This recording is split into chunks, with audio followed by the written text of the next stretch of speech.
everybody. Good morning. Thank you so much for joining us. My voice is a little off track this morning, but we're getting there, right? We're getting there. Thank you so much, everybody. This is Harriet Kamek with Down to Earth. It's the show in which we talk about the issues that matter. And this morning, we're going to talk about an issue that we find that matters, and that one that rings close to home. And of course, we're in the digital age, so what do? We play with our phones while we're on air, right? Isn't that the truth? Everybody plays with their phones, so here I am. I'm no different, right? So we're going to talk about alcohol-related deaths among women that are seemingly on the rise. And it's kind of crazy, but it's true. And shockingly true all at the same time. I was very troubled, I should say, when I read this story and found that over a 2-decade period that women have been found to die of alcohol-related deaths. Quite shocking. So we all need to go look out for our sisters, our mothers, our friends, our BFFs, our co-workers. It seems that women are drinking more, and because it's become more socially acceptable naturally, then women are trying to prove, or women are proving that they can drink as much as a man, so they're trying to match a man drink for drink. But it's manifesting in a different way. So we're going to talk about that. But how many of you have watched the Netflix drama or the Netflix documentary on Aaron Hernandez? We're going to do a show on that next week.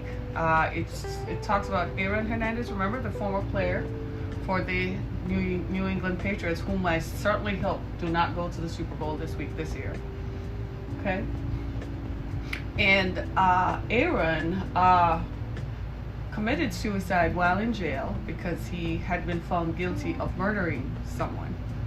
And so the documentary, I guess, is surrounding what caused him to kill people. I don't know. It's something I suggest we all go watch, because it's pretending that traumatic brain injury was the cause of him committing murder. All these murderers out there, we're trying to understand why people kill people. Some people kill people just because they like to. Some people kill people because they feel powerful, right? Or they hate people. But it's something to watch, and it's a talking point. So we're going to talk about it next week. As an aficionado of football, I've been watching football for a long, long time. I mean, Sundays were reverenced in my home for NFL football during the season. It's the shortest game season ever, but hey, it is what it is. I can't complain, right? So we're going to talk about that next week. And of course, before I get into my topic today, I wanted to, sound like I'm echoing, I wanted to bring to your attention the fact that as a viewer of our podcast and as a listener, I want to invite you to become a subscriber. Go to my page on Anchor FM/Harriet Kamek, and it will give you a link that says support this podcast. We're a listener supported podcast, which means that you support us, and your monthly subscription for 99 cents keeps us going, right? It keeps us going, helps us to pay all our internet bills, and helps us to continue to advertise across the portal, right? So go to my page on Anchor FM. I do need your support, and I thank you in advance. I also invite you to share this podcast with others. Once you like it, if you click on like, leave a review. I'm interested in hearing what you have to say. Leave a review on Spotify, on Google. A lot of people do listen to us on Google from around the world.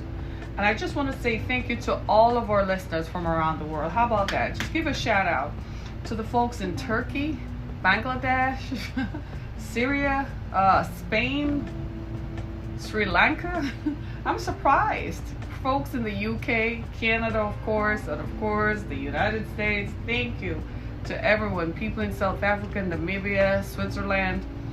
Thank you from the bottom of my heart. Thank you for all of you who listen to us around the world. I am so very grateful that of all the podcasts that are on the medium today, you stop by to listen to what we have to say. Thank you. So now I need your help. So go to my page, Anchor FM/Harriet Harriet Harrietcammock, and click on support this podcast. Whatever you choose to do, there are a variety of ways to support it. It starts at only 99 cents, and everybody can support 99 cents, right? Start right there. It helps us to keep going. Thank you so very much. And the other thing I wanted to remind you of, I am an author. My books are available on Amazon.com as well as BarnesandNoble.com, and you can find me on Google. If you have a phone today, open your phone to Google and drop my name in your search engine, and the first thing that pops up will be a Google page which shows that I'm an author, and it gives you a link to where my books are sold.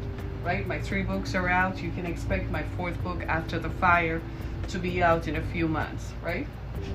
So go ahead and support us. Thank you, right? I'm grateful for all the support over the years, for all the things that you have done, and I am so very grateful and thrilled that we're here. Yesterday we talked a lot about, Monday we talked about debtors' prisons, and yesterday we talked about working class Americans dying deaths of despair, and the pullback from that was something else. I guess a lot of people either related to it or didn't want to accept that they could relate to it, but it is what it is. And today, I don't know how you feel, but thank you for consistently being my viewers. I want to thank you so much. I do appreciate you taking the time out. But alcohol-related deaths are on the rise among women. In a study that was done recently, and after careful review of death certificates over 2 decades, it was revealed that deaths from alcohol-related diseases among women increased by 85% between 1999 and 2017. That's remarkable. Between 1999 and 2017, deaths from alcohol among women increased 85%. We're not talking about 5% or 15%, which would have been remarkable, but 85%. That means more women sat down and put one back and put one back. And it's a social commentary on where our society is. It tells us clearly that as a society, we believe that we women believe that we are liberated and that we can do whatever we want to do, that we can become just like men apparently, and that we can do whatever men do. The problem is that there's a direct health situation that we overlooked. We forgot to realize and internalize that men's bodies probably are built to handle alcohol where ours are not. In some of the death certificates, they're also suggesting, the researchers are also suggesting that the number could be increased simply based on the fact that on a death certificate where it says someone died from a fall because of a broken hip, it might not say that the reason they fell in the first place was because they were drunk. It might not say in the first place that if someone died in a car accident, it might say they died from a brain injury or broken parts of their body, but it might not say that drinking was the cause why they had the accident. It might not say that's the reason why they tumbled down a flight of stairs. Or it might not even say that the reason they overdosed on pills, they couldn't match their medication, was because they were drunk and could not read or was not coherent or conscious enough to know how many pills they were supposed to take. This is incredible. And it's a call to action for women. It's a call to action for men to look for women, because nowadays they're trying to tell us that we can do anything a man does. And I've always been of the belief that physically I cannot do what a man does. I'm not that strong.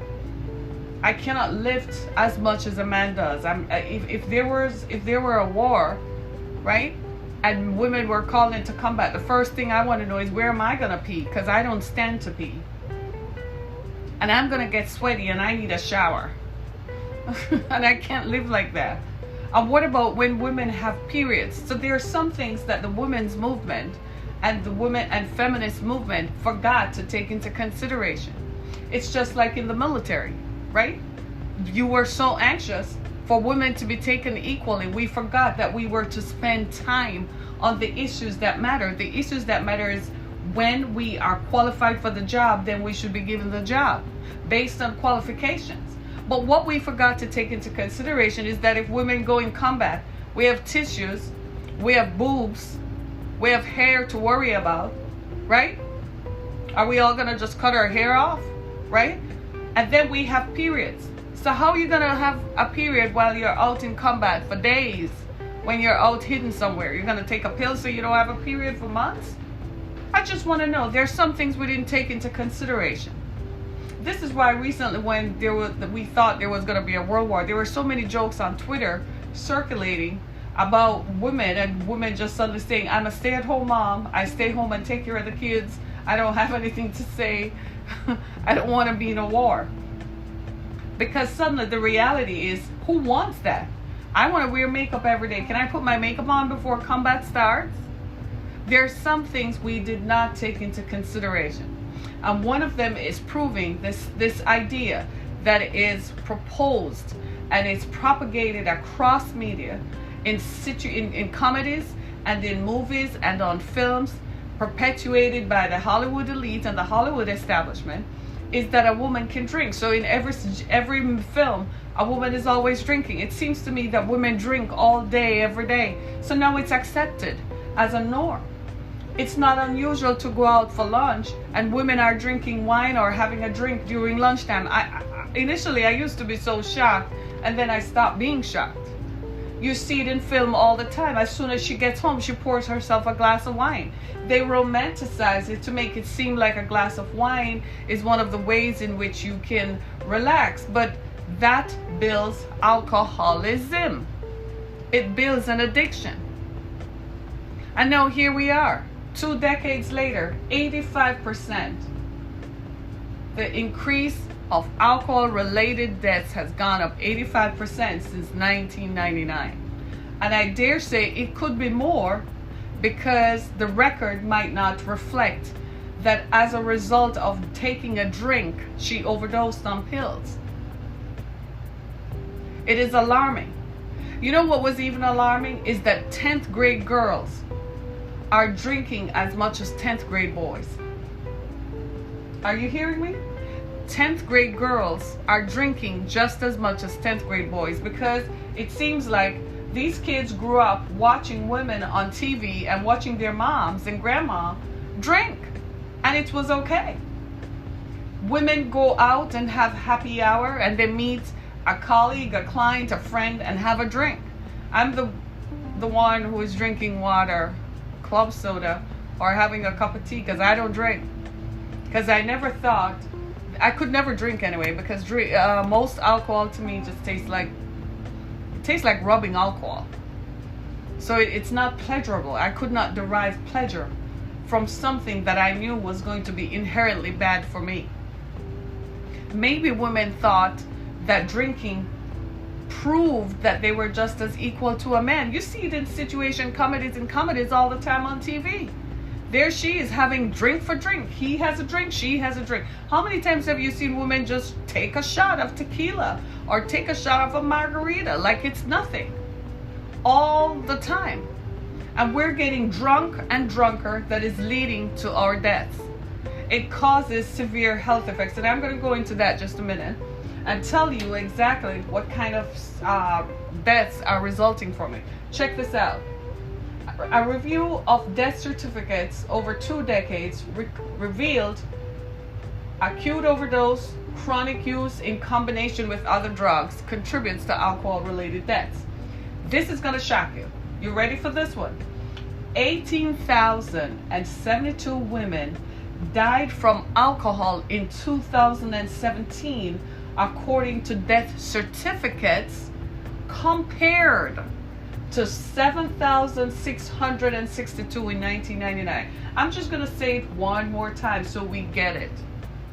So when you go out and you see your girlfriend, your wife, your ex-wife, your baby mama, your cousin, your sister, Pookie, Shuki, Ray Ray, And all of our jacked up relatives, including the ones who cook meth in trailers all over the place, right?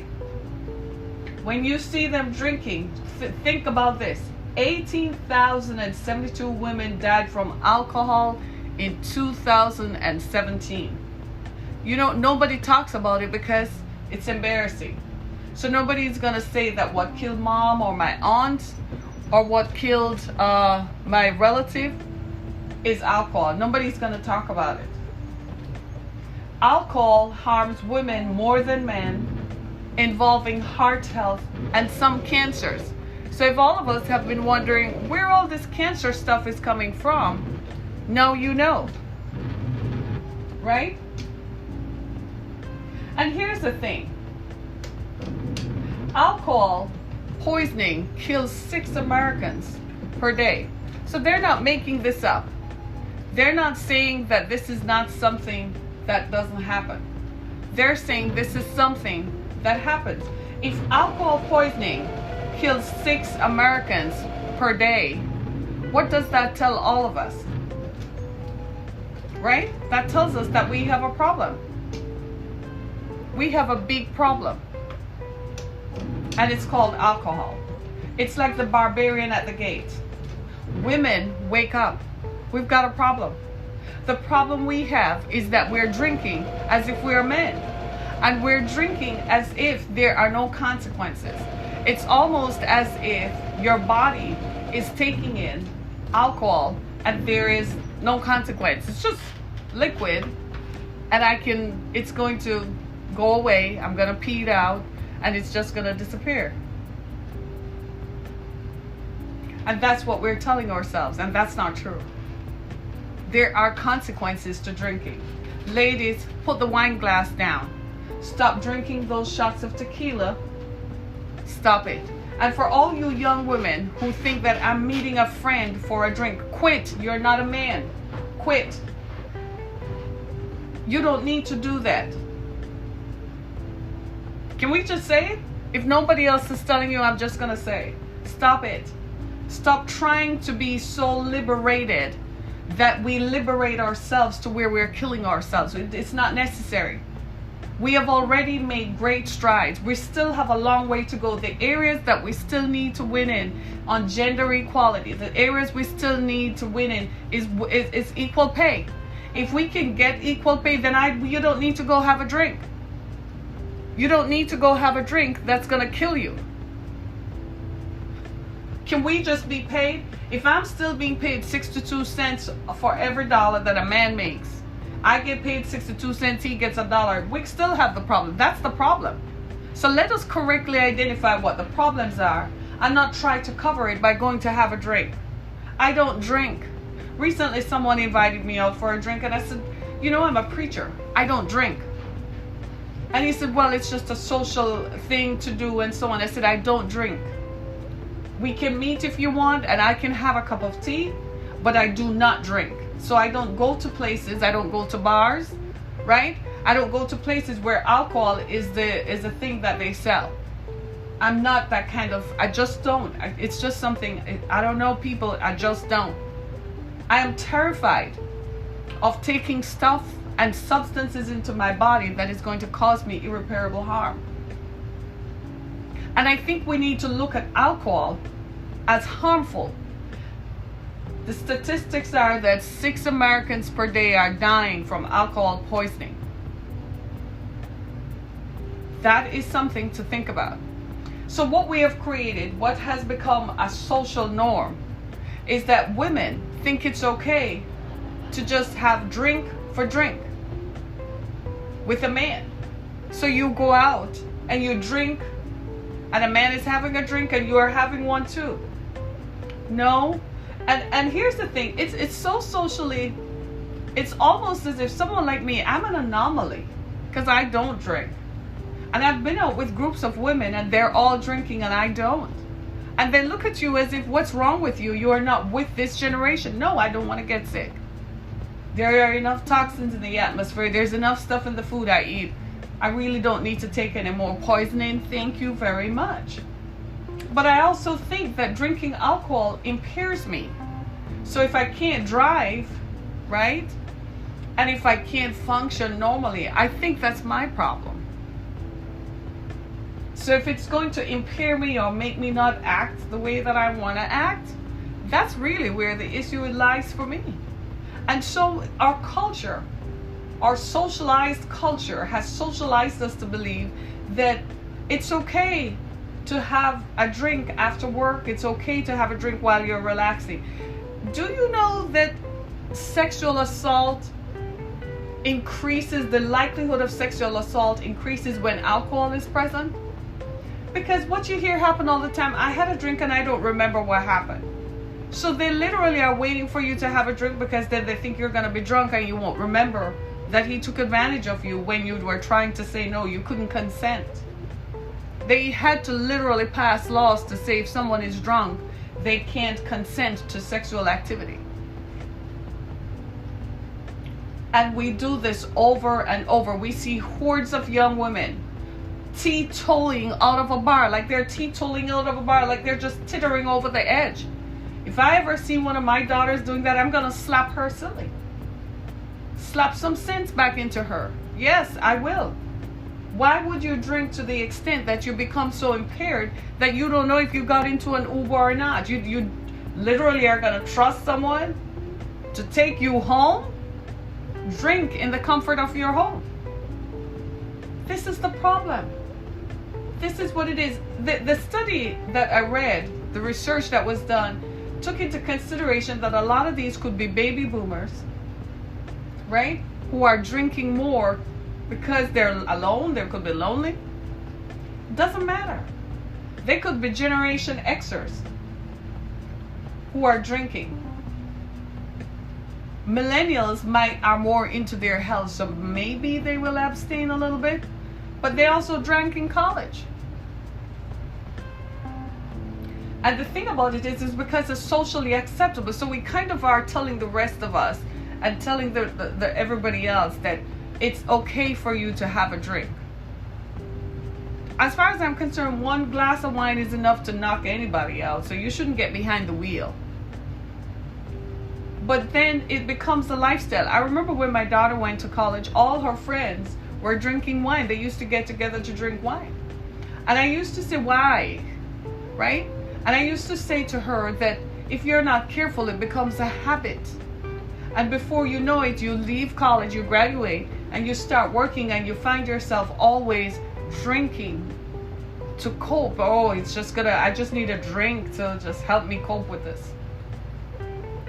Before you know it, it becomes a lifelong habit that you can't break. Alcohol is related to heart health and some cancers in women. But what about the woman who has a drink, gets knocked out, her blood pressure is so high, she ends up with a stroke, she lives alone, and nobody has heard from her for 2 or 3 days? Check on your people, right? Check on your peeps, people. Find out where they are. Go check on your peeps. Go watch mama and watch grandma reach out to people. Talk to people.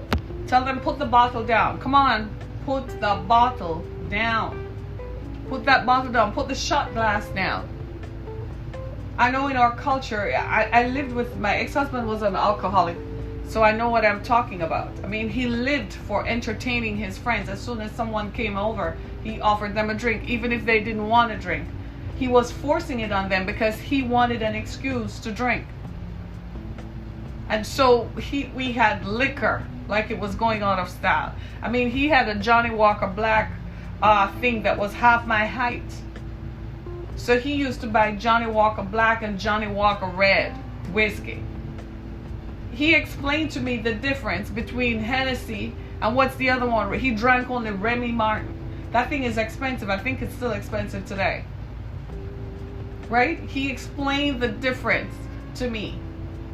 He introduced me to what is Glenfiddich, the Scotch whiskey, and what aged whiskey means. I kid you not. He didn't even drink American whiskey. Oh, he said he didn't drink bourbon from Kentucky. He's like, that stuff don't taste terrible.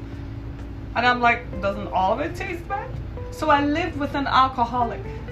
He drank so much that the doctors, after he and I got divorced, he called me to tell me the doctors told him if he had one more drink, he would die immediately. His liver would stop functioning.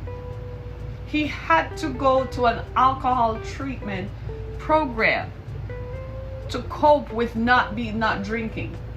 Are you listening to me? So I know what I'm talking about. He had rage when he didn't drink alcohol because I couldn't handle it. And he used to say, why don't you have a drink with me? He wanted to force me to drink. It just wasn't my thing. It tasted like rubbing alcohol. I couldn't drink, so he stopped. Right? And there are people, a lot of people who live alone, who drink constantly. And my friends, we need to stop it. We need to stop. Ladies, we need to stop drinking. Put the glass down and put the bottle down. Some of you, on a Friday night, you didn't get the date. You're divorced, then you pick up Facebook, or so a friend called you and tell you that they see your ex with some new girl, and you go take a bottle and pour yourself a drink sitting in front of the TV, and then you take the bottle into the bedroom. I have relatives whom I've seen do that. They take a bottle into the bedroom, especially when they get divorced and they have to drop the kids off. She'd take a bottle into the bedroom. And when I tried to help, she said, you don't know what this is like. You just go sit down and pray. Yeah. Right? We got to stop the drinking. Put the glass down. Tell your friends, put the glass down. Put the bottle down. As we look at this, it's telling us a lot about our culture. It's telling us about where we are socially and where we are as a civilization.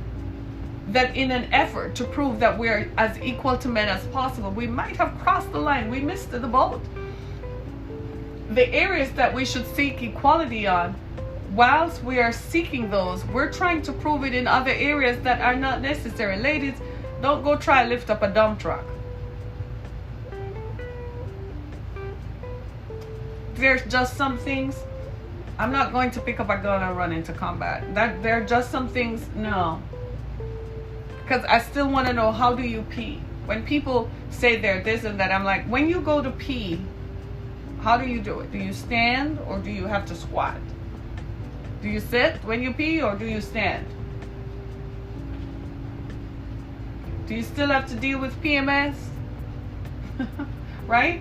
And your body acting funny at certain times of the month, and you can't eat enough chocolate, and you gain 10 pounds of water weight, and people call you fat at certain times of the month when it really had nothing to do with anything, but that's just how your body works. We've got to put the bottle down. Fight the battle where the battles need to be fought. The battle needs to be fought in equal pay for women. The battles need to be fought in recognizing that women should have more access to positions of leadership because we're equally trained and qualified. Our intellect is the same. But there are other areas where the battle doesn't need to be fought, is not in the bar. And a lot of women drink because they feel abandoned. Their children have grown up, they're divorced or widowed, and they're alone. So the thing to do to be sociable is to go out and have a drink. And especially in cases where your other partner, where the ex-partner has moved on and you are sitting there, you go drink. People say they drink to cope. It helps to numb the pain that they're feeling. There are other ways to numb that pain. One of them is prayer. One of them is submission. Let's just be clear. There's some things in life that you can't do anything but just go through it. You might as well just tell yourself, I better find a better way to cope because this is going to happen. Let's just be clear. You can't control people. There are some people, your ex is going to leave, yeah, and he's going to move on and find some new chick. You can't stop that. You can't do anything about that. Taking up the bottle is not going to help you. You might as well just say, that is just something, I can't control that. Your children will grow up and they will leave and they will go somewhere else to live, Okay, it's part of the life cycle. Find something to do. Go volunteer. Go start a nonprofit. Go become something. Find something to do with your time that brings out the positive in you. A lot of these things are coming out of depression. We fall into depression because of aging. Well, fine, your body doesn't work the way that you like, it used to be able to just get up and go. Or you fall into depression because of life changes, such as you lost a job, your income has depleted, you got divorced, you've dropped out of a certain social circle. That's a big one. All of a sudden, the women whom you used to socialize with, due to divorce, they don't socialize with you anymore. So you feel alienated, and it's kind of like high school, yeah? When everybody's in the cafeteria and the cool girls are sitting at the table and you're not invited, that's how you feel. It brings back that feeling, or it makes you feel that, simulates that kind of feeling. Well, go be something constructive and prove to those idiots that you're better. Move on. So what? After I got divorced, I became aware that the people whom I knew were all my ex-husband's friends. And they left. People take sides. And again, maybe the women didn't want an attractive woman in their midst around their husbands. Whatever the reasons were, I ended up being alone. I didn't take to the bottle. I didn't drink. I just said, okay, you don't want to talk to me? Keep it stepping. I got stuff to do, and I'm going to move on. I never looked back. I never called them. Never had anything to do with them. Stayed away, lived my own life, found a new group of people. Sometimes that's what you have to do, right? Sometimes you get divorced, you find yourself living in the same house, and all you're thinking about is when we were married and the house used to be filled with these people. How about put it on the market and go live in a different house? Move to the other side of town. Join a new gym. Go do yoga. Right? Go hang out with some new, different people. Just start making friendships. Say, hey, you want to go have a cup of coffee sometime? I found this new bakery down the street. We can go sit down and check it out. People don't go to the movies anymore because they do things in the movies like air out their AR-15. So nobody does that anymore. Or, this drama is on Netflix. We could have a watch party. Have some chips. And instead of having wine, don't even have a wine cooler. Make some lemonade or something. Don't drink. Reduce the drinking. Yeah? I get I think in a lot of ways, sometimes people are drinking to prove that there's no difference between me and that man. Or if he can go, I've heard some women say, if he can go and hang out, so can I. I remember we had to overcome the stereotype that if a man, has multiple liaisons and multiple sexual partners, if a woman tried to do the same thing, she's called a slut but a man does it and he's just, hey, he's a player. So we had to overcome that a woman behaves the way she chooses to. It's her choice. Essentially, it is. If she feels like that's how she copes with being abandoned and left, that's how she copes. You may not like it, I may not like it, I may not agree with it, but it is what it is. That's how she copes. You will never know what it is like to be someone else until you walk in their shoes. And a lot of women, if you look at society today, there are fewer men than there are women. So women are finding themselves, wow, can't find a partner, I'm alone. What do I do? They go home to their apartments, play with their cat or their dog, and especially in midlife, right? Especially after 40 and 45, the kids have left, so you don't have the PTA and the soccer practice and all that kind of stuff. Sometimes I wonder what happens to stay-at-home mothers after the kids have gone to college. What is your exit strategy after the kids have gone? Are you just going to sit there and wilt away? Right? Are you just going to sit there and drink yourselves into death? Have a life. Invest in yourselves. When the kids are gone to school, Find something to do, even if you don't have to work, right? Work on something that will keep you engaged, so your sense of satisfaction and fulfillment is not derived from drinking. A lot of people drink not just to numb the pain out, but because it gives them a feeling. You don't need that. You don't need any kind of external stimuli. You need to get a high of life. Have a list of accomplishments. When you go to bed at night, you've run down the list of things that you needed to do for that day. And you make plans for tomorrow. What am I going to do tomorrow? Hey, do you see what I'm saying? What is it that I'm going to work on tomorrow? Have a list of things that you want to do for tomorrow. So many people, so many women rely on external stimuli. It's almost as if the calling card for us is external validation. We feel validated if we are with a man or we are on a man's arm. And if you're 52 and he left you for a 25-year-old or a 30-year-old, then you feel as if you're no longer validated because he took someone else. That's his problem. That's more a reflection of him than it is of you.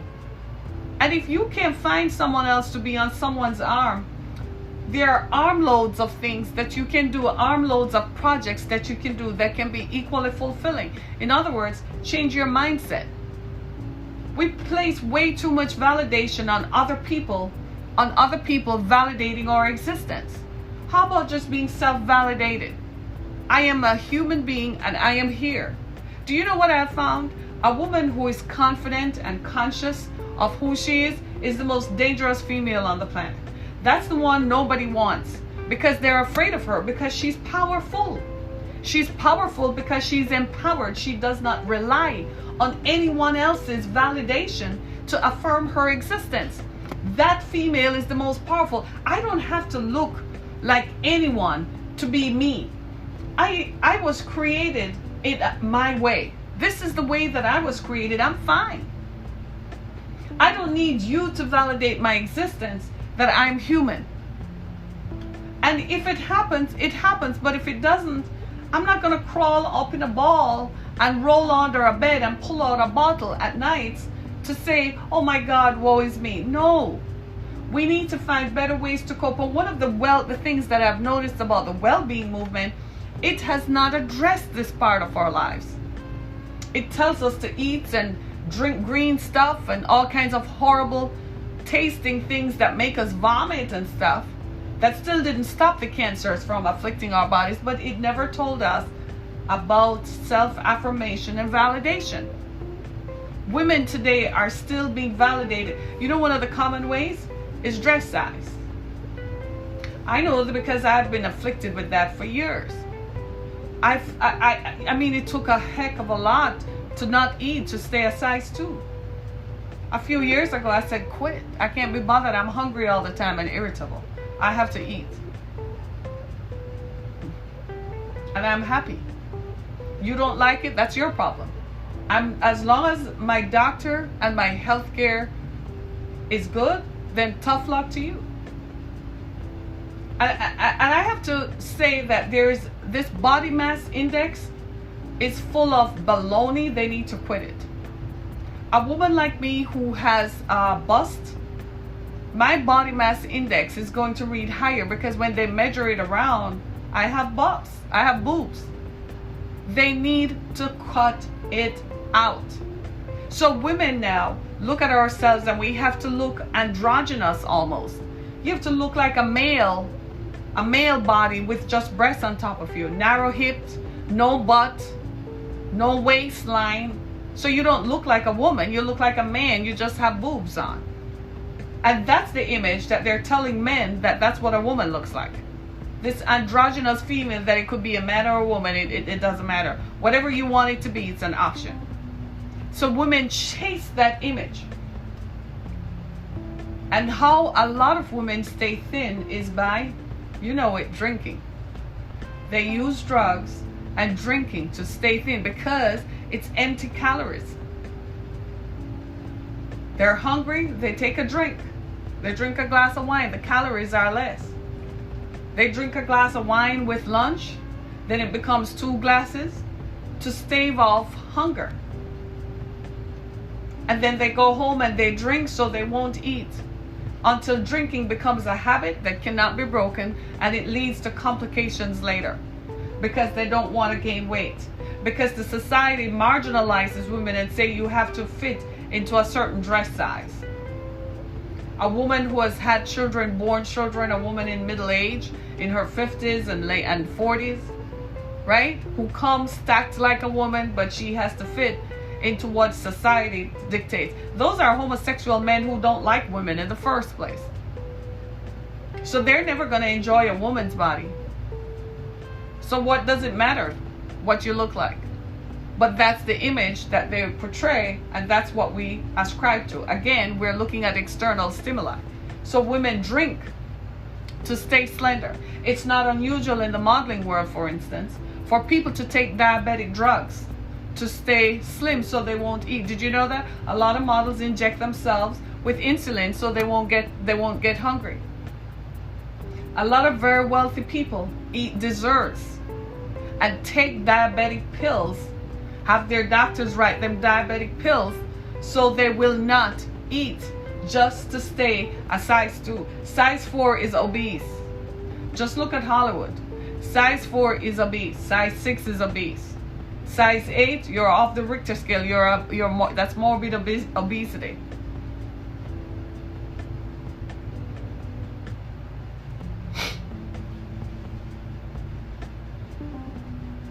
Hey, speaking the truth here, right? Right? Think about that. So people drink, and the end result of it is that people are dying because they drink for various reasons. And a lot of it is conformity. Separate and apart from numbing the pain out and trying to cope, a lot of it is conformity. You'd be surprised how women at the upper echelon of society, how frequently they drink. Sometimes they're stone cold drunk in the mornings. They can't wake up in the mornings. Stone cold drunk because they gotta fit into that size 2 and that size 0. That's what is acceptable. My thing is, go do lipo if that's meaningful. But how do you maintain it? You can exercise all you want. Your body, if you eat, you're gonna get hungry and you're gonna eat, right? So society has imposed all these unnatural expectations on women. Men don't have that. Hence the reason why you see a lot of men walking around with bellies. There's no societal expectation or societal pressure for them to stay slender or to work out or so on. No, they do whatever they want to do and nobody says anything. We all know that guy who is Chub Chub Nation, but he's still a CEO, he's still a vice president, he's still in the C-suite. He's still in the C-suite. He's still head of the foundation. Right? Hey, happy 2020. Right? He's still in the C-suite. But a woman who looks like him, she's ostracized and vilified and made fun of by women and men. The societal expectations for women to conform to a certain image is wicked and rabid, and I dare say it has led to a number of people drinking more than they should. As for me, you don't like me how I look? Well, you know what to do, because I'm not begging you for acceptance. I'm not asking for your validation. No, I'm going to do my best to maintain my health. But that's your problem if you think that I should look like that. I'm not going there with that, because I'm not going to drink and I'm not going to take drugs to keep a certain figure and a certain size to suit you. I'm going to show up exactly as who I am and exactly what I am. Because we go through different stages in life. At different stages of our lives, different environmental things impact our bodies differently. A woman who has had children. I see all these young mothers running around with It's so unnatural to me. They're 2 and 3 children, and they're a size 2, and they look absolutely miserable. I dare say some of them might be sick. I'm like, girl, you need a drink. You need to go drink a milkshake or a sandwich, a 6-inch Subway ASAP. Unnatural expectations, societal pressure. And I've heard them say that if they don't do that, their husbands will leave them because he's probably doing the secretary. I'm like, well, you kind of were the one who broke up the first marriage, so I guess karma comes back around. I'm just saying.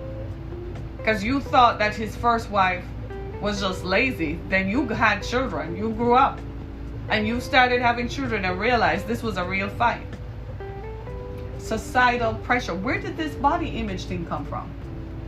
Who perpetuated it? Who placed this unnatural expectations on women for us to conform to a certain look that is killing us? Who did that? Where did that come from? That's what I want to know. Where did that come from? So now women are drinking themselves into oblivion because they don't have a choice. And I am saying it's time to put the bottle down. I see women go out to lunch in the middle of the workday. They're going out to lunch in the middle of the workday, and they're having a glass of wine in the middle of the workday. And I'm like, girl, aren't you going back to work? You know what she's doing? Trying to not eat too much.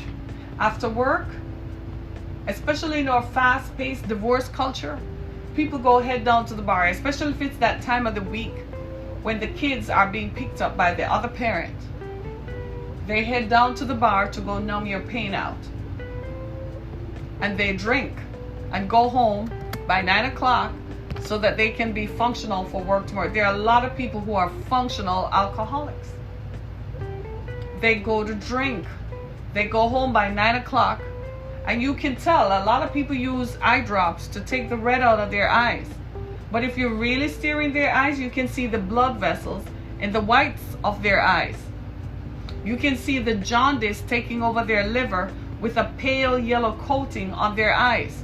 Their livers are damaged from drinking. It's slow. Alcoholism is a disease, y'all. It's slow. And it takes effect, and it spreads like tentacles all over your body, slowing down your mechanics and your motorisms. And you don't even realize what is going on. We need to put the bottle down. Put the bottle down, ladies. We need to put the bottle down. There are different ways to cope. I know we have issues. I've been there. I've been divorced, abandoned, name it. It's happened. I've been there.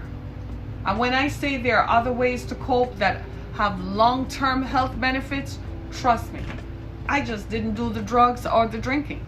I didn't think it was going to help me to deal with the stuff that I had to deal with. And that's it. Put the bottles down. But as I close today, I want you to reflect that since 1999, between 1999 and 2017, deaths from alcohol increased 85% among women. We need to do something about that. That's alarming. So when next we go out this weekend, today's Thursday, we start hanging out Thursday evening and Friday. Excuse me. I'm asking all of us, what your friends, your sister girl, your girlfriend, your friend from way back, your coworker, your BFF, your confidant, encourage them to put that bottle down and put that glass down. Drink some water. Have a club soda. Anybody remembers what a club? I don't even know if they sell it anymore. Right? Have a club soda. Put the bottle down. And ladies, for the love of God, don't do the social thing where you have one drink or no drink in front of everyone. But when you go home, you sneak a whole bottle of wine into your bedroom and close the door. Put that bottle down. Don't just hide it under the sink, right? Put the bottle down. Thank you so much for joining me, everybody. Remember to join me on my next broadcast tomorrow at same time, same place. Thank you so much for being a part of my experience today. This is Harriet Kimmick, with Down to Earth. Remember to go to my page on Anchor FM and become a supporter and a subscriber. You can always listen to more episodes of Down to Earth on Breaker, Spotify, Apple Podcasts, Google Podcasts, anywhere that is your favorite podcast platform. I thank you so much for being a part of our experience. Follow me on Twitter as well as on Facebook, and I'm on Instagram as Harriet Kemmick. Leave your comments below our podcast so we know how you feel and what you're thinking and how these stories are impacting your life as much as it impacts mine. Trust me, the stories I talk about leave an impact on me just as well. Thank you, everyone. Can we take care of ourselves? Can we just promise yourself to love you and to take care of you no matter what? Can we just say that to ourselves? I promise that I love me and I am going to take care of me no matter what. Can we just say that and just mean that truly from a deep place within ourselves? That we love myself, we love ourselves so much. We're not going to do drugs and we're not going to drink or do anything that is harmful to us. Thank you so much. Be blessed, everybody. This is Harriet Kemmick with Down to Earth. Remember to stay down to earth.